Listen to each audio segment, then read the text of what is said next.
Hi guys, Benny James here at Maha Mountain, bringing you another Mindful Minute.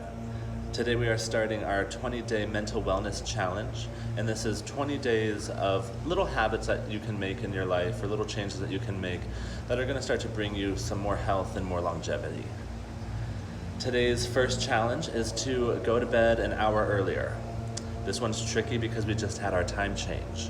So if you normally went to bed at 10, now 10 o'clock is 9, and then doing an hour earlier would be 8. So I'm saying disregard the hour earlier, just do it as you normally would with the time change. So again, if you go to bed at 10, start getting ready for bed at 9. If you go to bed at 9, start getting ready for bed at 8. And today I really want to talk about cultivating healthy bedtime habits.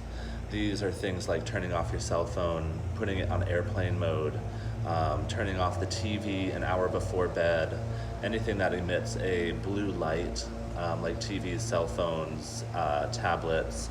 All of that stuff is going to keep you awake and prevent any melatonin, which is our sleep hormone, from releasing from the brain. And this is really important. Once the melatonin releases, then our eyelids get heavy, and then we start to fall into that natural sleep, lulling into it.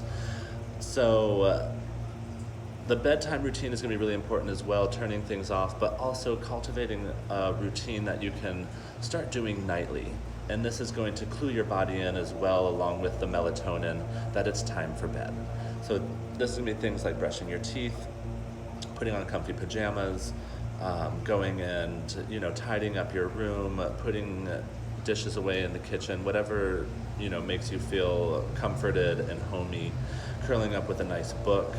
If you do read at night, I always recommend to read something fictional. Anything self-help is going to keep you awake and keep you active in your mind, whereas a fiction story is going to help you to kind of calm down and come back into the sleep mode. Also, if you are trying to time out your sleep right, it actually goes in 90-minute intervals, is a full sleep cycle.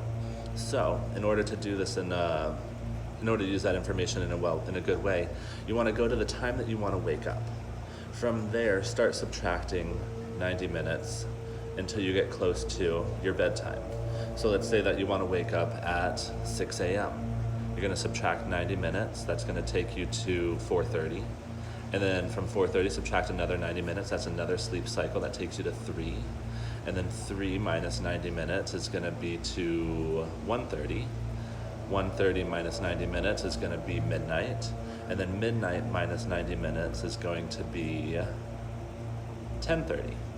So 10:30, and you'd be able to get around 5 or 6 sleep cycles. I forget how many I counted back. But if we do this, then we're actually allowing ourselves to go through a full sleep cycle. And if you wake up in the middle of a sleep cycle, you're going to be groggy and you're going to have a hard time getting up. So if you can do this exercise, it's actually going to put you through all the sleep cycles that you can get and closer to the end of your last one, as opposed to being in the middle or beginning of it. And this is going to make your morning much more successful as well. So this is day 1. Go home, get cozy, create a good bedtime routine. And it doesn't have to be anything fancy, anything in particular. Make a cup of tea, read a book, turn off the electronics. Nothing is happening. You're not going to miss anything, I promise. And thank you for tuning in. Have a lovely evening, and I'll see you guys tomorrow for day 2.